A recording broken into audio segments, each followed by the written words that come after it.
It's true, folks. It's true. Owen's like the even though technically Trev is kind of the newest guy regularly on the podcast, I still get shit Owen's still Get shit the on. new guy. And whenever he has a segment. And now, really quick, Owen's going to do his bit. Go ahead.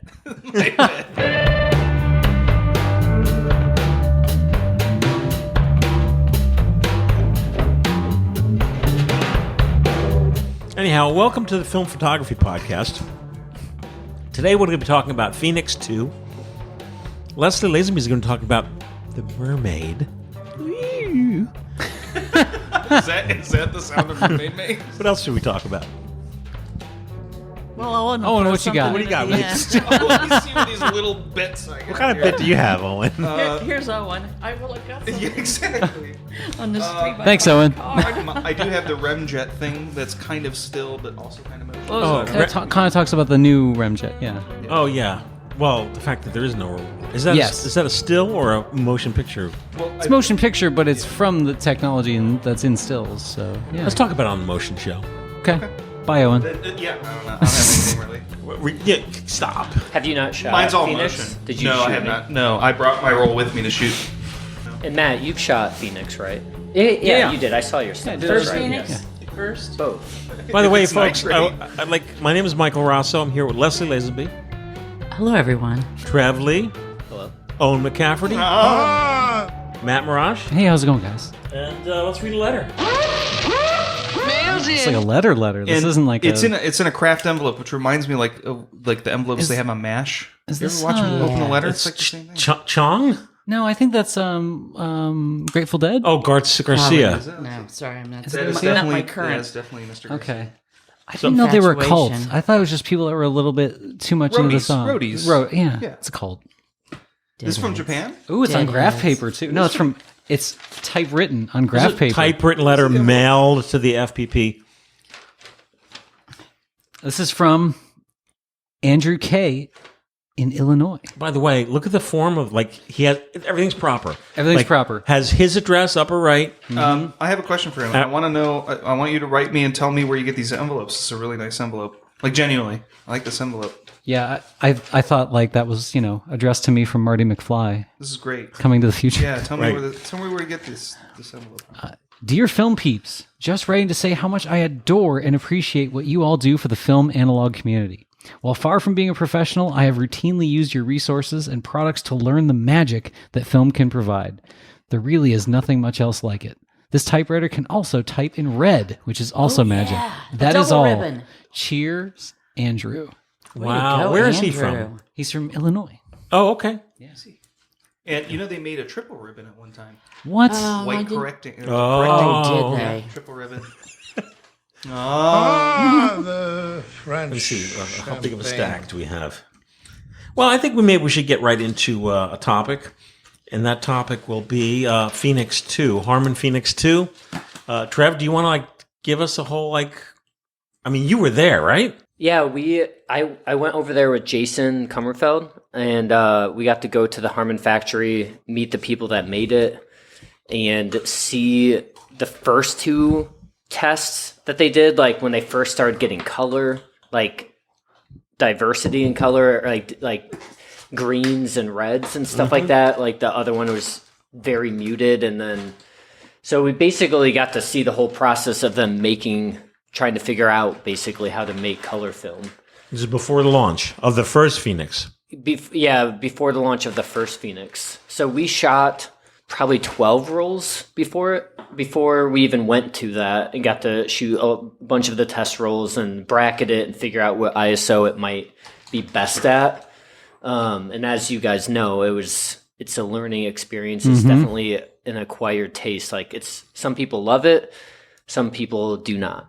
I think the thing that was cool about it was just that it was a start of something. Like, they had to start somewhere. Yeah. And no one else is doing it. It does seem to be kind of a shooter split on opinion.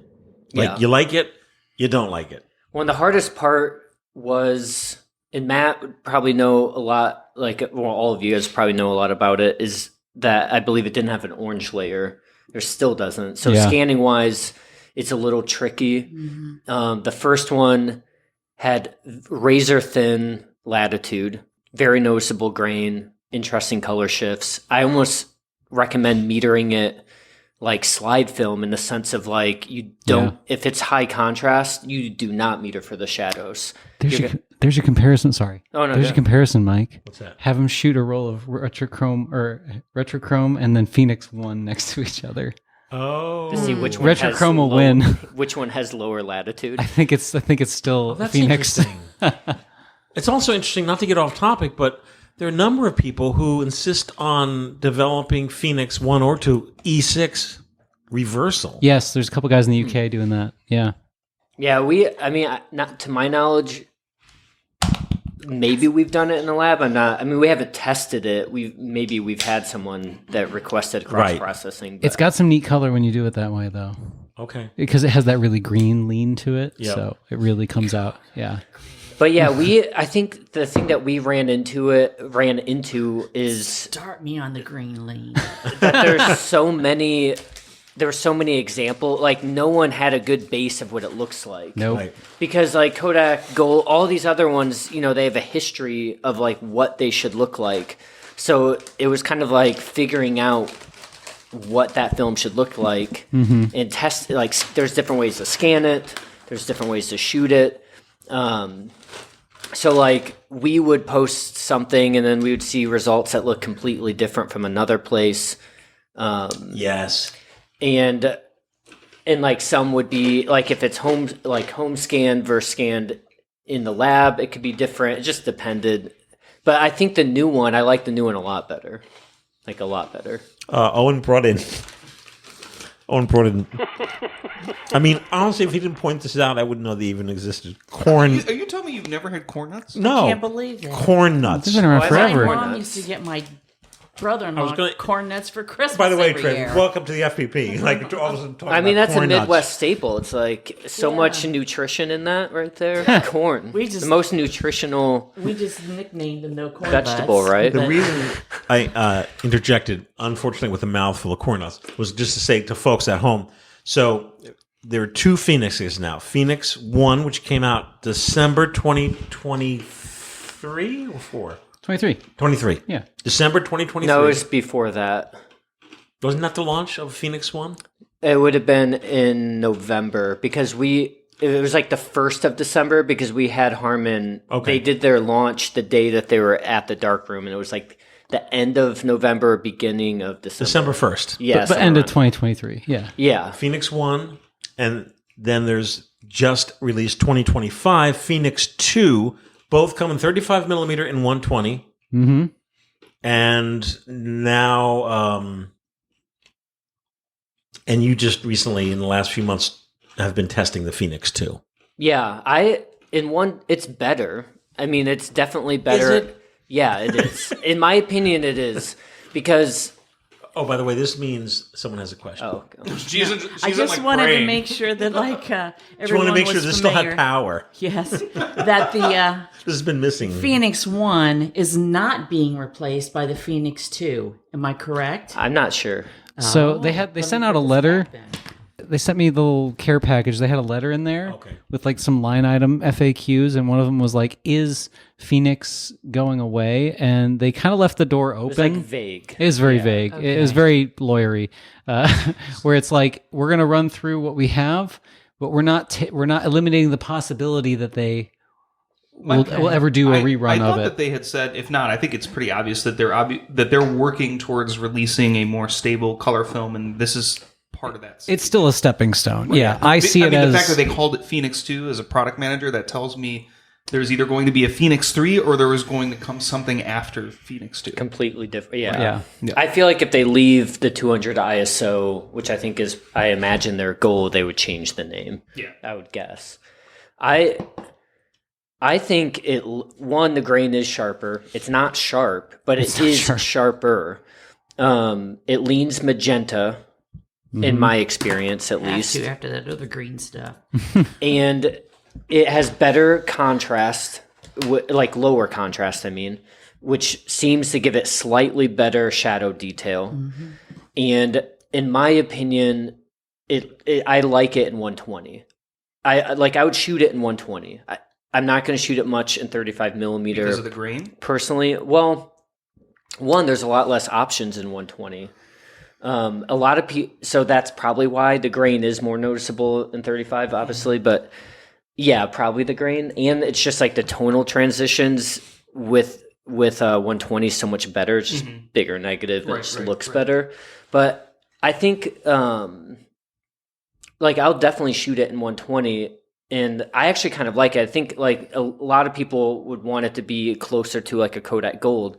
But like if it looked remotely close to Kodak Gold, I think it would bomb. Well, yeah, we don't need another Kodak Gold. We don't have Kodak Gold. Like, and it would, yeah, and they couldn't be as cheap as Kodak Gold. Exactly. So like the fact that it is different at the moment is a strength. If they came out with an 800 ISO... That's different. That's different. Right, they're filling a different part of the market. But like I don't think it could look like if they came out with something that looked like Fuji, and actually sometimes it looks like Fuji in 120 because it has that magenta shift to it. Yeah. Leslie, you're not going to like the shadows are still quite green. Oh my god, I've never shot a green You're wearing a green shirt. wedding cake before. So I don't know. To me, face value. I've only Green's shot. my favorite color except for wedding cakes. I've only shot 35 millimeter. To me, Phoenix 1 leaning towards red, Phoenix 2 leaning towards blue. Is that a good? Magenta-ish blue. Like it Yeah. also depends on how you scan it. Yeah, scanning is very dependent, and Yeah. Is there has Silverfast or any of them released any kind of scanning packages, like scanning presets? there wasn't. I know there's a recent Negative Lab Pro update, but I don't get updates from them, so And has don't know if Harman it's- put out any specs around scanning? Yeah, they did for like they sent it to labs like okay. for like a Noritsu. on the data sheet there are instructions for setting the- yeah. the specs. Okay.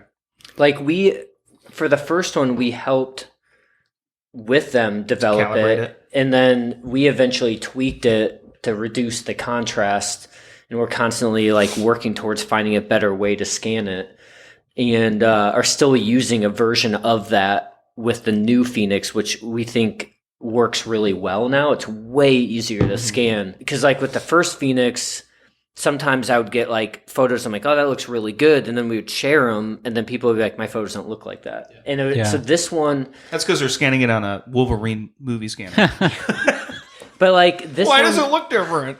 it's just a lot easier to post something and share with the general public of what they could expect now. Yeah. Because it's more predictable than it once was. I liked the first one, but Me too. yeah, I liked it. I thought it had a really retro kind of 90s Yep. grungy look to it. No, But again, you're right. It could have been the way I scanned it. I mean, I just kind of Yeah. scanned it to what I thought looked good. I would agree with Trev that they should have leaned more on the fact that like it looks decent in medium format, and it does have like a smoother look to it.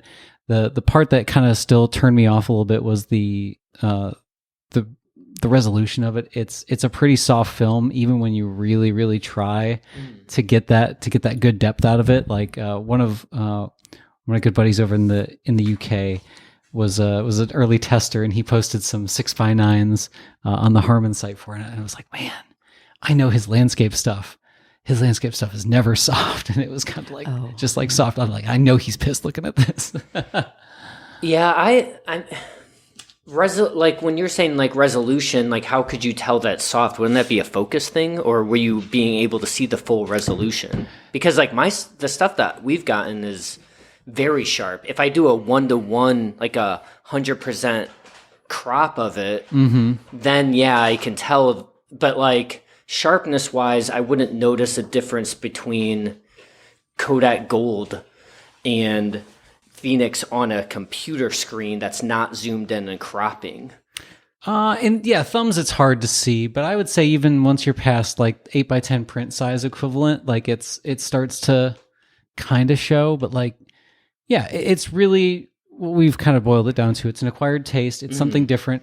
I will say, maybe this is kind of the not the greatest award, but I do put it above the NC 500 and NC 400 that are out there. So it's got that going Have for you it. shot that? Mm-hmm. Okay. I did not like the 500. Didn't like it. Well, what ISO did you shoot it at? I shot it like 320 or 4 or something. And this like is that. available Yeah. in still. In 35 millimeter? It's 35, yeah. And Yeah. what is it branded That's under? Orwo. It's Oro, but there's other versions And of then it. and then I shot the 400 in Super 8, and that was just wild. Like Yep. it was an experience. You need more. The NC 500 needs a lot of light. There are other manufacturers or brands that put it out under Yeah. their name, and it is recommended to shoot as a variable. So, like, Yeah. I've always shot it technically at 200 ISO. Okay. It's not my favorite either, Yeah. but at 200 it does look better. This is You could get NPR. at B&H, you get freestyle. I still attest like I always kind of like write down my first opinion of things just to see if it's me being too harsh, and then I reflect on it, and then I look back cool. on it Yeah. again. And my first opinion, well, Laura's opinion was a little harsher than mine, but like I was like Phoenix 1.4. Realistically, it's a good step in a positive direction. They've added a stop of dynamic range to it. I feel like they're kind of down. They're kind of down the Polaroid.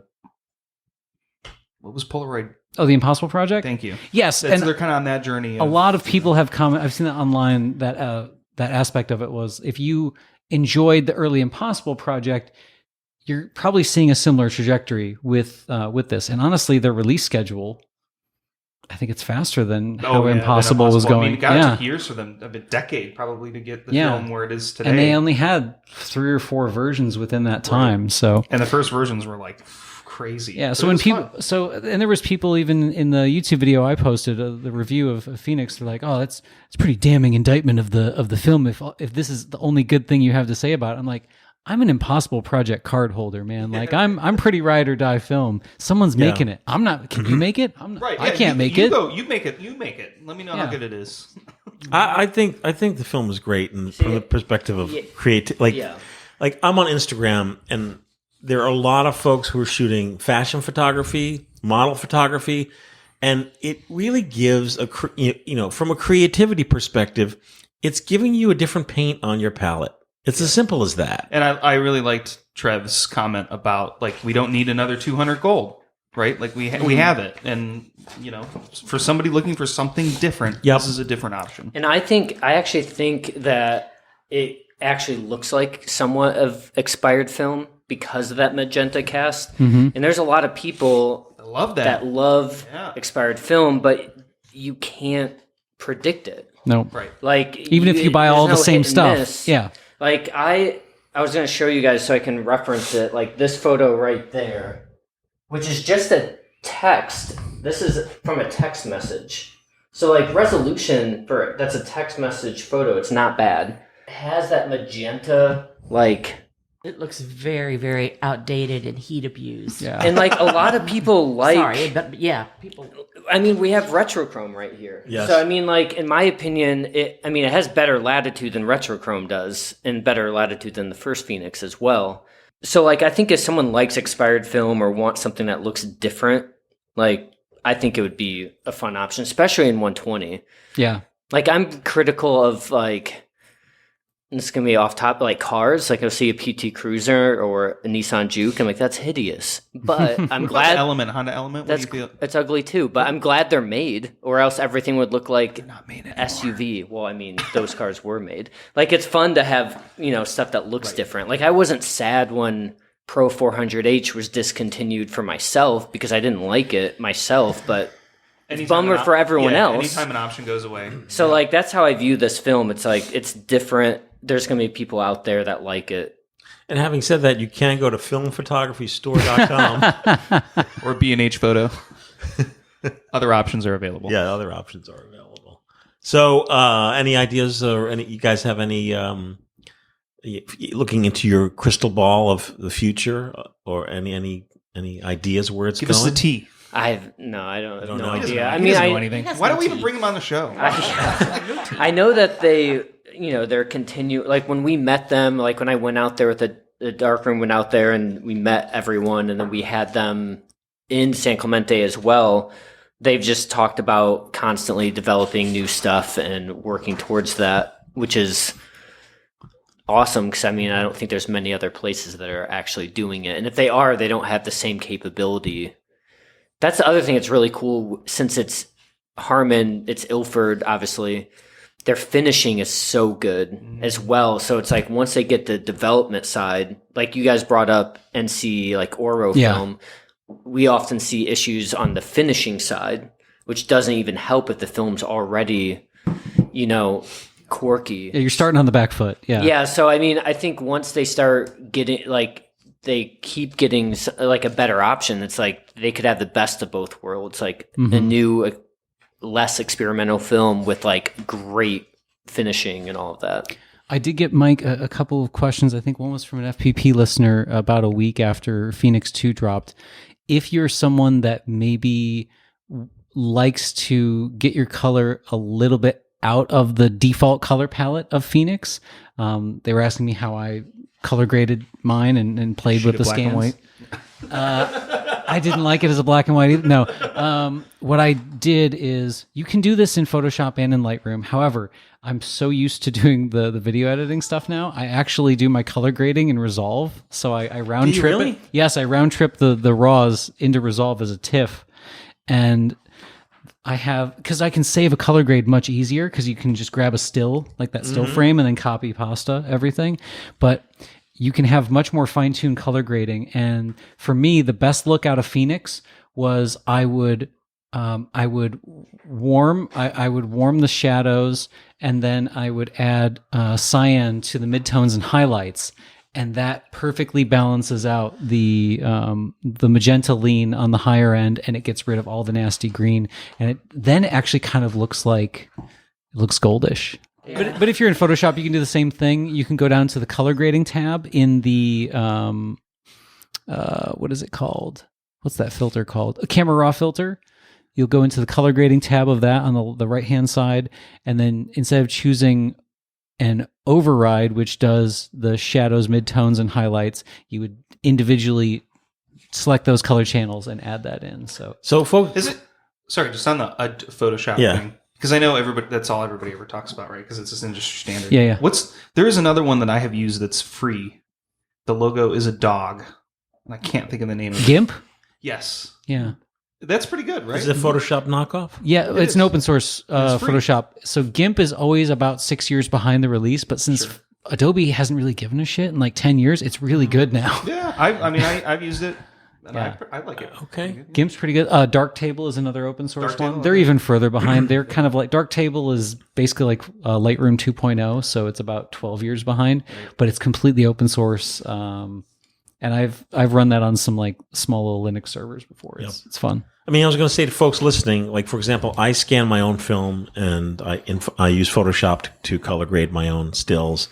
But folks out there listening, are you tinkering in Photoshop or GIMP or another software, Resolve, or are you sending it to the darkroom.com or another, photo finisher, and you're sending them your film, you get back your scans, and that's it? Like, I'm curious from audience perspective, podcast at filmphotographyproject.com, like what you folks are doing with your film. Because, I mean, just like when we talk about movie film, I mean, with movie film, it's all in the scan color grade. Everything is in the scan color grade. Yeah. And just like in still film, I mean, if you're not printing in a darkroom, it's all about how it's scanned. And I think, Trev, you have a lot of experience with this at thedarkroom.com with, the time you guys spend, I guess, coming up with how to scan different types of film. I'm sure you guys have had many discussions on the Phoenix film of getting it down, how to scan.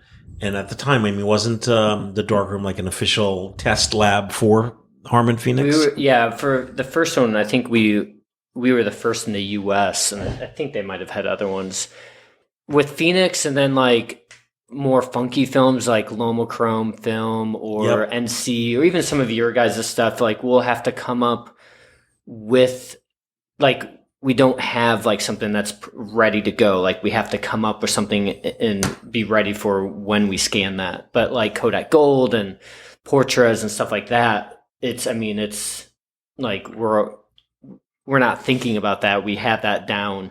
I would say when it comes to editing and post, it's interesting because we try not, like when we share stuff, we try not, because if we were to over edit or do something to it, we're going to give it to, like, they're going to expect something that we won't deliver. Like if we're doing something, like if I'm editing in Lightroom, The only, like when we share on the dark room, like when we do film comparisons or film reviews, it's pretty much straight from the scan other than like brightness or slight color change, which has a lot to do with the fact that like they scan on an older monitor compared to like seeing on an iPhone or a newer laptop can change the brightness and stuff like that. But outside of that, we try to do straight with the scanner what we're going to deliver from the scanner. So like people have an idea of what they're going to get. Right.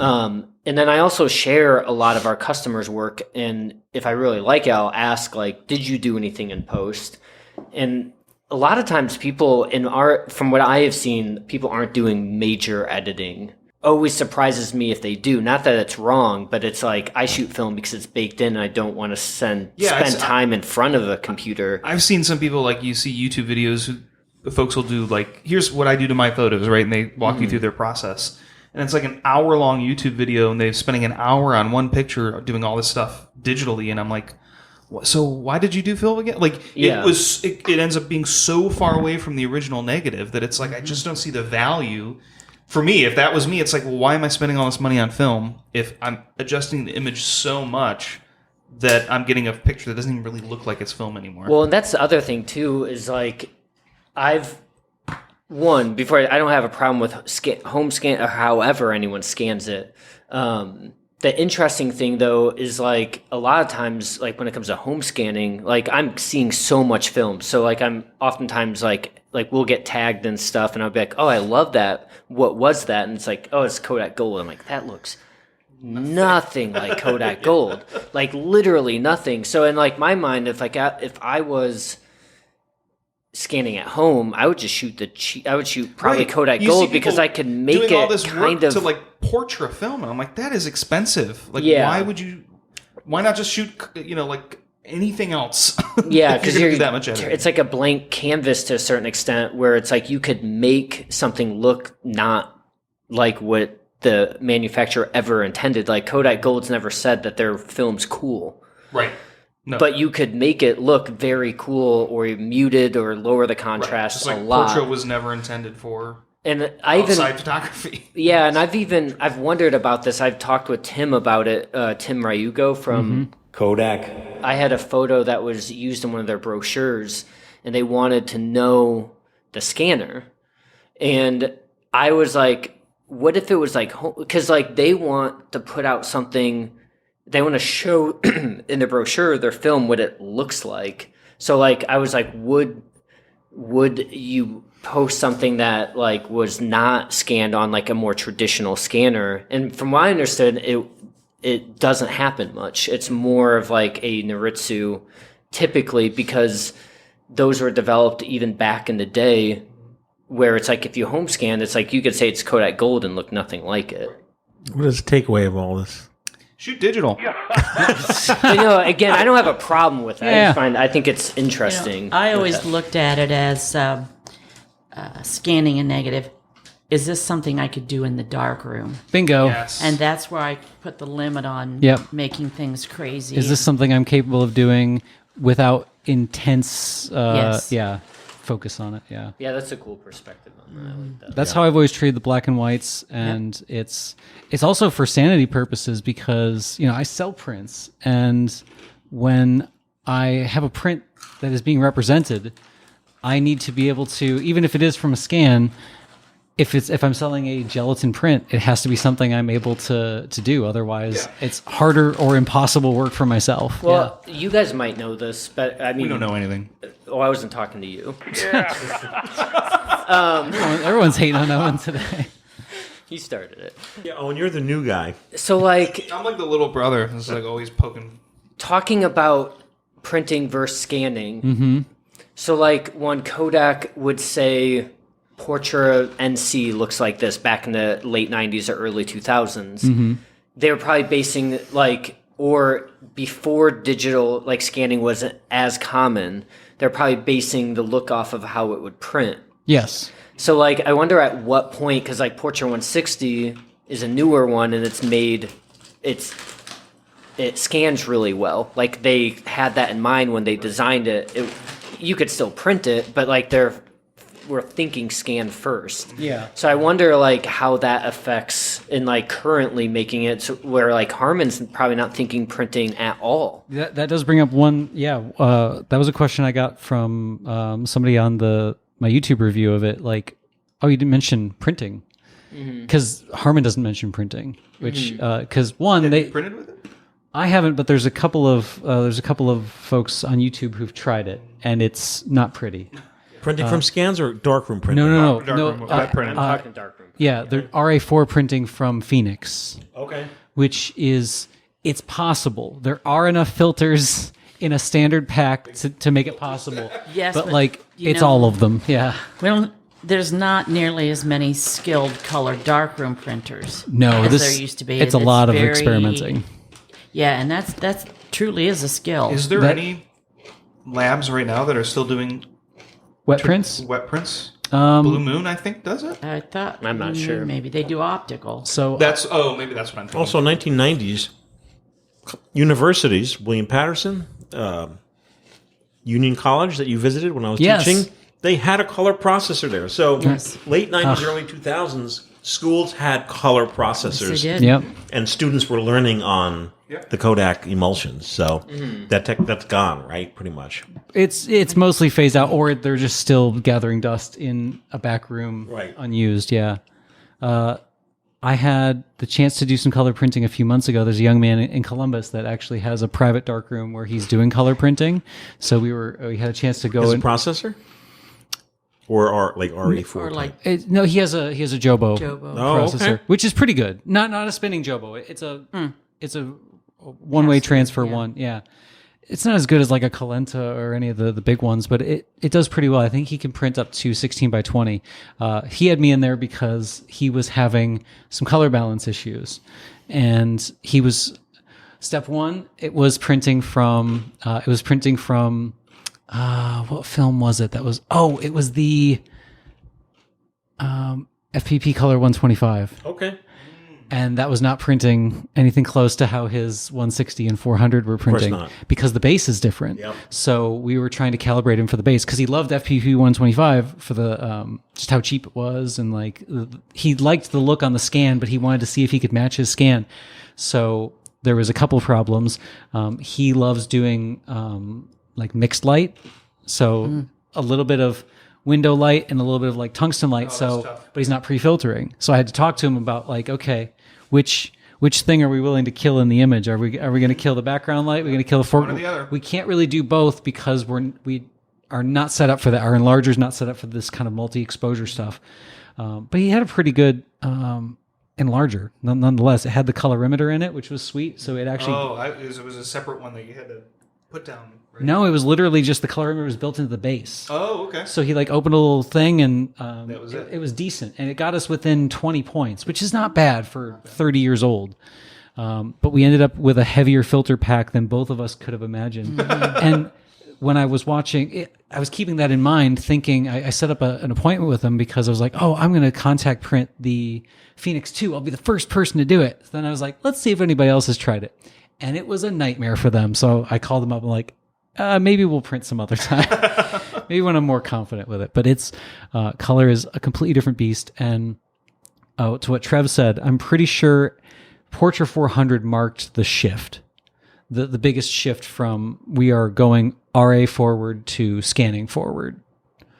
In terms of like color films are now really bent on scanning. Yeah.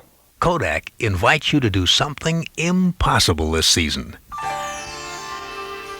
Keep a Yule log burning until spring. Capture the first snowfall. Save a smile.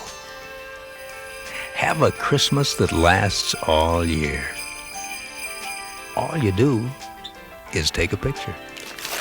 It's moving! A puppy!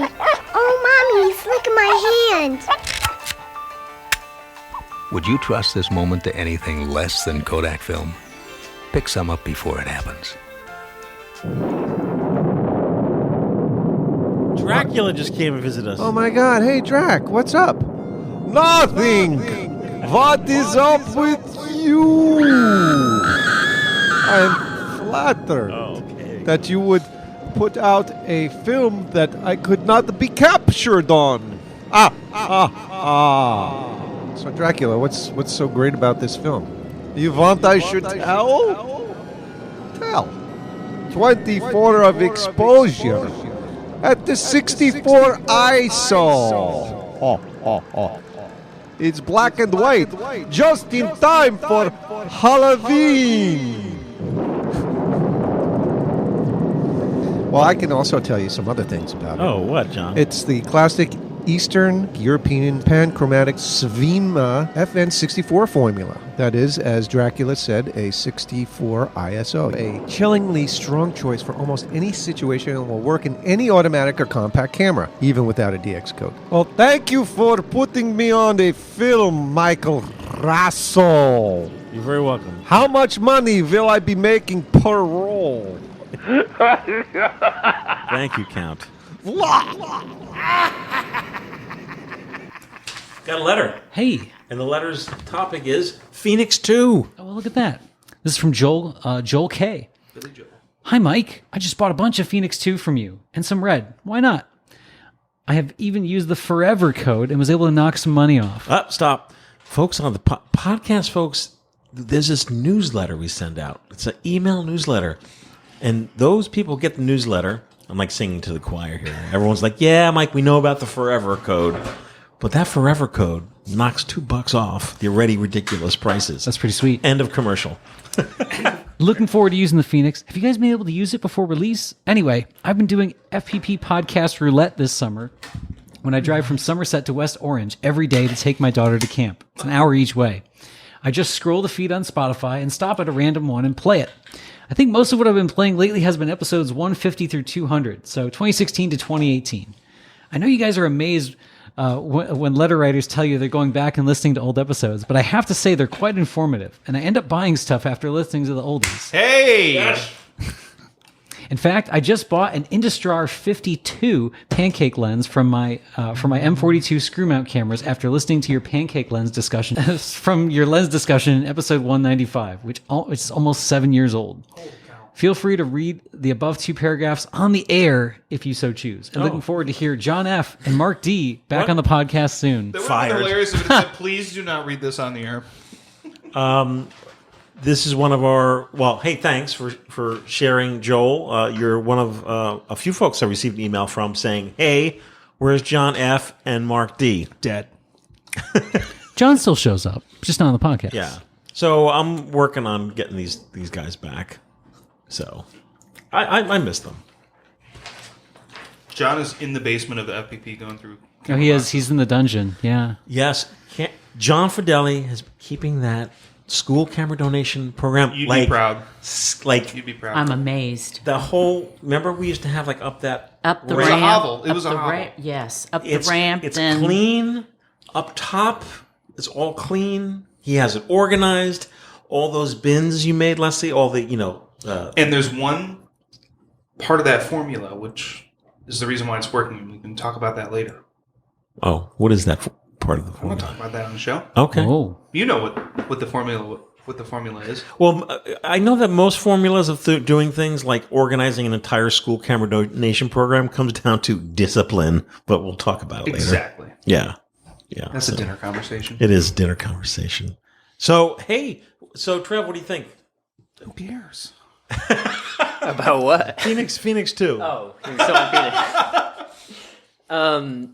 Yeah, no, I mean, I don't think I'm going to shoot much of it in 35, but I did get some more of it from you guys in 120 when it came out, and we'll save it for like specific things. I've been doing like a small town project where I go to different small towns in the area and just photograph it for one day on one film the whole time. So I'll probably save it for that. I think that's also great.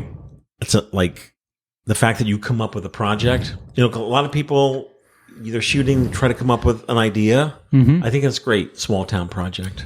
How is that going?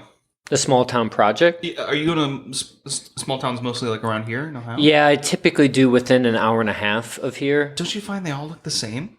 Not really. Really? I mean, No? what I'll do is I'll tie it into work with like the dark room because a lot of times I'm at my computer. So I'll leave early in the morning, stop whenever I see something interesting, pull over, take photos, get to a coffee shop, answer some emails, look through some stuff, and then And they have Wi-Fi in these small towns?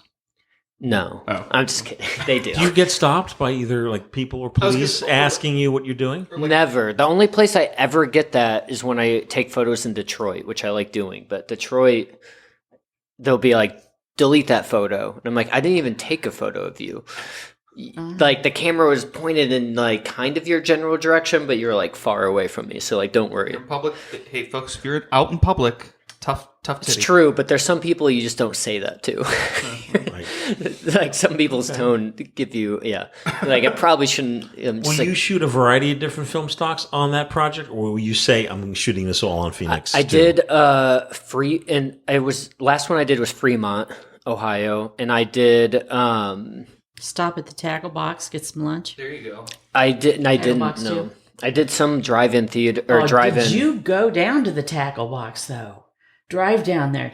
Not, oh my I'll have to God, check what it. a wild. I'm not you'd sure. remember. You'd remember the whole nautical theme. No, I didn't see it. No, that one I shot the ADOX HR50, which you guys might know why I shot that because it's coming It's out. Leica. Yeah, it's coming out Yeah. as a new film soon.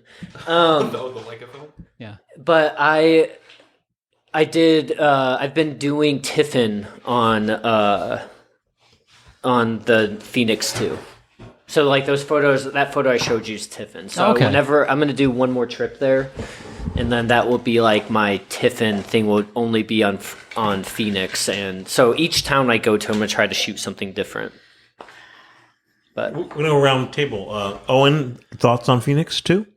I haven't shot it yet. Okay. Matt, like last words? Medium format, yes. Keep making more film. Okay. Here. I haven't shot enough of Phoenix 2. I shot one roll, and I've been shooting them in 126 cameras, Instamatic cameras, and I love Phoenix 1 in Instamatic cameras. Yeah. It leans to the red that I feel I need from an Instamatic that has a plastic lens, and it's giving me the look that I want. My roll from Phoenix 2 is not giving me, like it doesn't have that same Instamatic feel to it. We haven't cut that down to 126 yet, have we? No. I should do that. No, I've been running it through my With the 35 through your Factmatic? Factmatic in the Keystone Everflash 20. So, also one other pointer with Phoenix in general.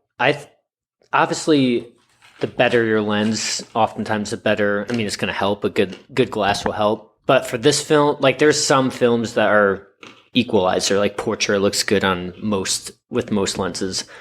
This Phoenix, the better your lens, I think it really helps. Like if you have more modern day coatings, and then like there's like a big glare, like the halation will still be there, or like sharpness and stuff like that really does help. So if like if you're choosing between like a point and shoot and an SLR where you have like exposure control and stuff like that, shoot Phoenix in that, not the point and shoot, if depending on what you want. But if you're going for the best quality image, I think it really helps having better glass and the ability to have more precise exposure with Phoenix.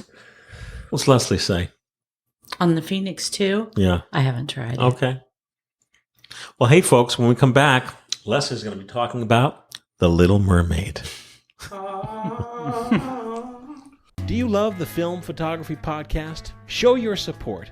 Visit our online store at filmphotographyproject.com. That's right, your purchases at our store support this show. What show? You're not only supporting the podcast, but you're also supporting our ample giveaway programs and our workshops.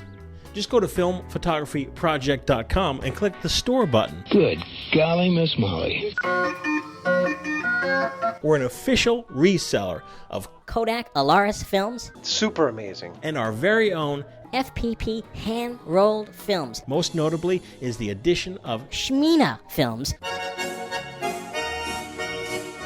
Shmina from Eastern Europe. Shmina FN64, Photo 100, Photo 200, Photo 400, Film, Photography, Project.com. Hey! Thanks. Let's get back to more show. Hey, we're back, and I will say that I'm never disappointed. Like, I received like a list of topics, and the mermaid. I'm like, I don't get it. But then when you show up, and it's like this cute little like camera that kind of looks like a kid's camera. Is it a kid's camera? Stevie will love it. It is not a kid's camera. Oh, I'm always amazed that you can find interesting new cameras I've never seen in my life before. And I was shocked when Mark O'Brien brought that. What was it? The contractor or the manager? That camera he brought in that was like for a construction site. Oh, and I think Leslie was like, "I've never seen that camera before," and I was like, "That's how you know." It was the same brand as that camera you have. You're right. It was a Konica. Konica, yeah. And I was like, if Leslie has not heard of it, then it's pretty rare. Tell us about the mermaid. The mermaid. Well, I'm not sure that most of you do or don't know when I write a podcast segment, I always title it. And this one is titled, Is it a mermaid or is it a selkie? Now, I'm going to think maybe you two possibly know what a selkie is. Nope. Do you know what a selkie is? I've seen like all the illustrations of them. Okay. Because lore, but yeah. Yes. I was thinking that was going to be the connection. Well, mine is actually a mermaid. Unlike a selkie is a shapeshifter that can remove her outer, and she's underwater, her outer seal skin to become something else. You cannot take this skin off to get to what's underneath it. So this is a mermaid, and it is another one of those interesting cameras made by Konica. Oh, it is a Konica. It is a Konica, like the submarine or the tomato. I'm just really starting to love these guys. And it is another one of those cameras that fall under the category of why the heck are people paying these prices? And I will address that at the end and an idea of where they're going. If you're familiar with Konica's well-respected big miniseries, this one is known as the waterproof Big Mini. It says right on the top, waterproof Big Mini, because there's a Big Mini underneath that rubberized coating, which is why I said it's not really a selkie. You can't peel that off and get to the Big Mini underneath.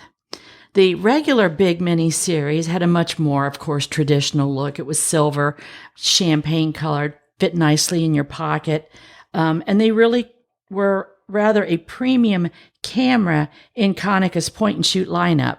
They had a lovely 2.8 lens, but they were not waterproof. Oh. Why they called the Mermaid a waterproof version of the Big Mini, I'll never know. Well, I do know, but it doesn't look like a Big Mini. No. It's colorful. The lens is different than the Big Mini. The camera's physical size is bigger than the Slim Big Mini. And I thought, Slim Big Mini, that's like a rap name. That is a sweet rap name. Slim Big Mini. But it is built around a Big Mini. And there's why it's not a selkie. You can't take the Big Mini out. My bet is they were riding on the coattails of the popularity of the Big Mini. I'll tell you, the fans of the Big Mini, though, were not so enticable. The camera was manufactured in 1993, and it has a rubbery covered body cover on it.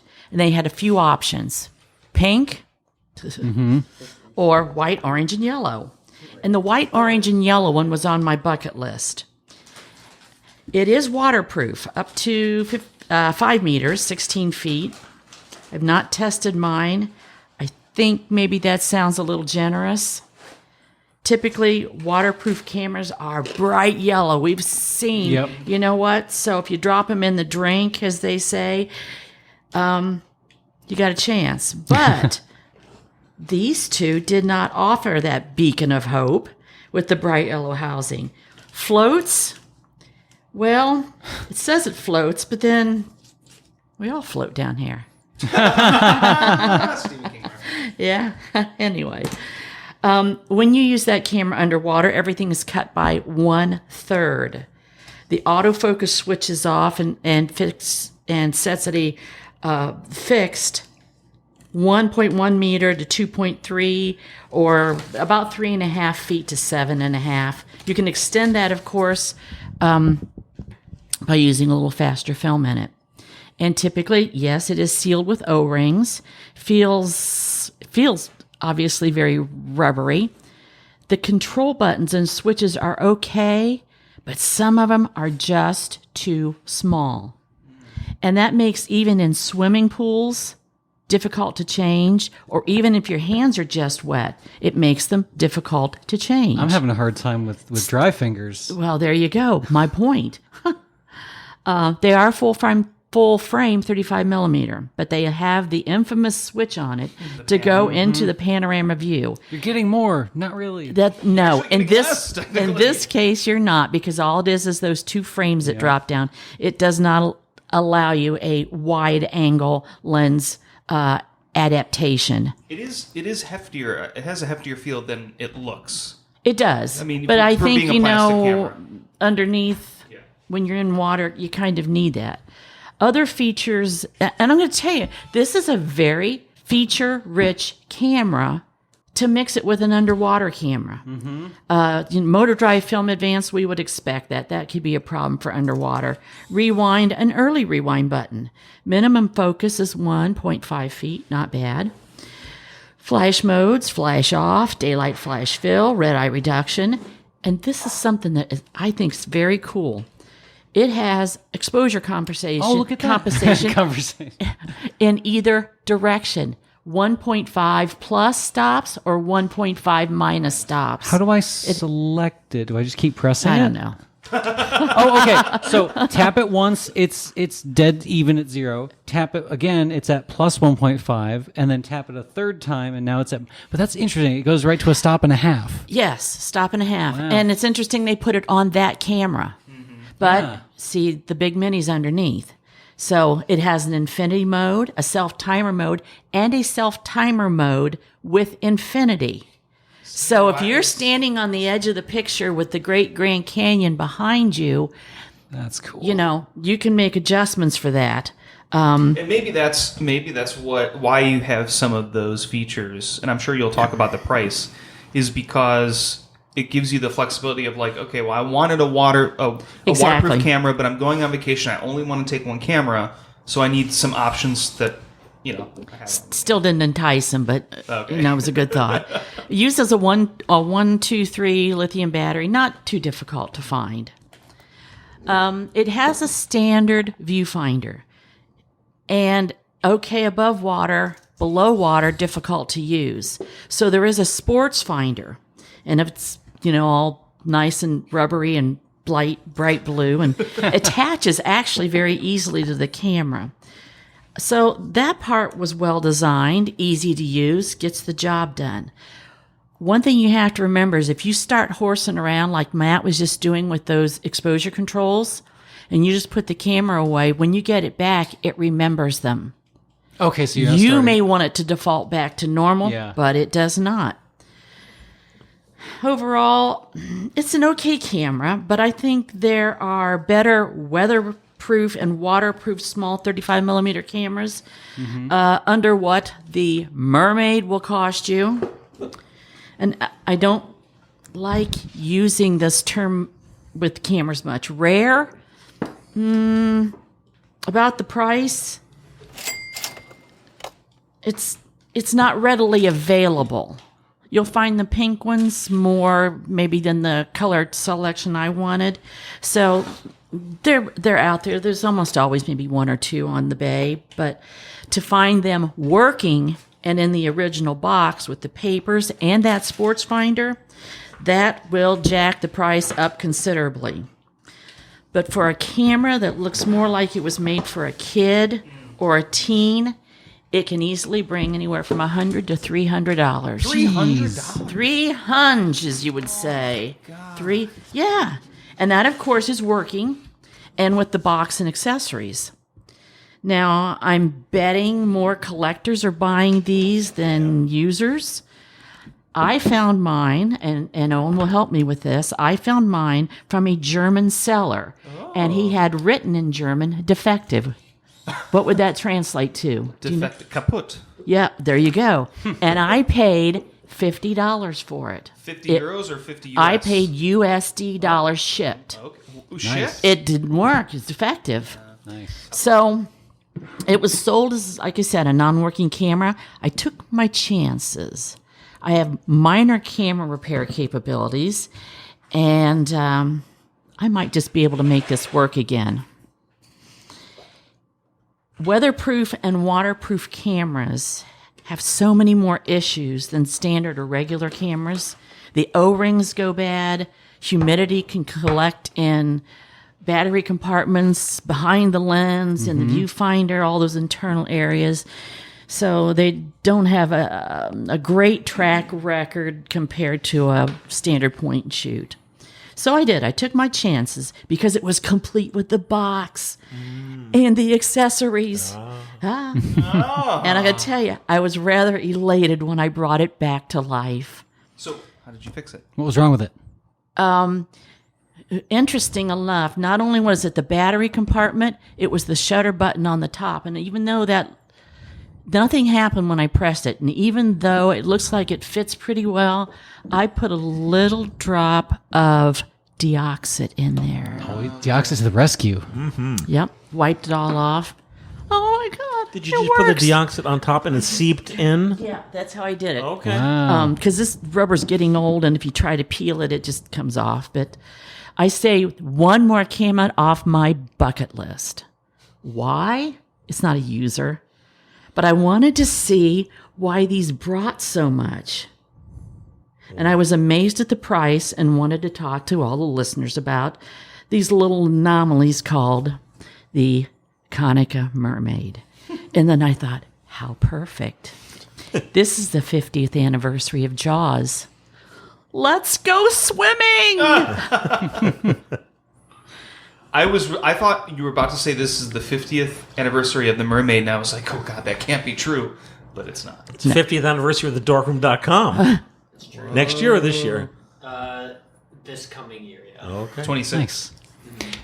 Leslie, if you would have told me nothing about that camera, I saw that color scheme. If it had less white on it, Nickelodeon camera. Absolutely. That screams 1993. Yep. Yeah. And it's probably just going through maybe eBay that I maybe even noticed it to begin with as to, what the heck is this? Oh, look at those prices. Jeez, holy yeah. guacamole. Yeah, what's going on with this thing?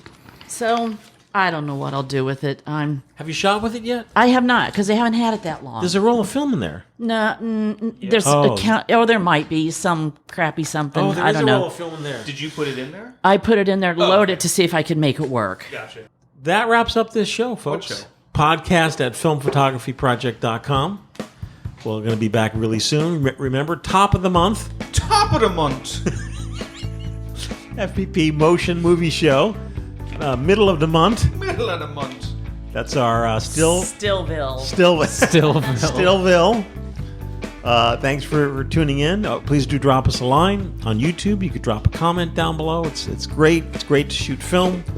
And where are we going to, Trev? We are going to Juniper. Juniper. You think they have Parmesan wine there?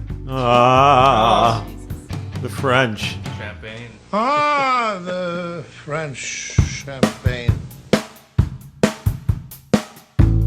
Hanging around for the summer, waiting for light to return to the skies. These early nights, such a bummer. Waiting for life to return to my eyes.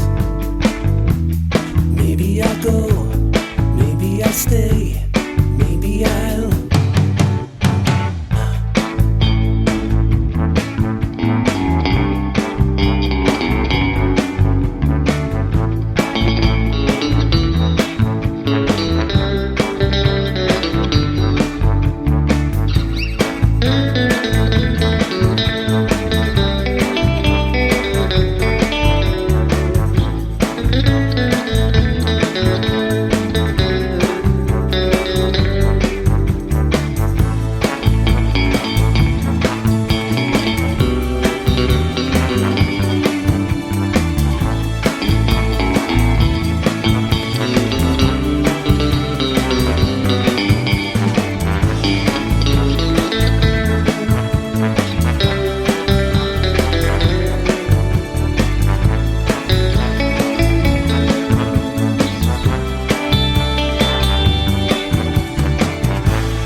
It's all in the past now.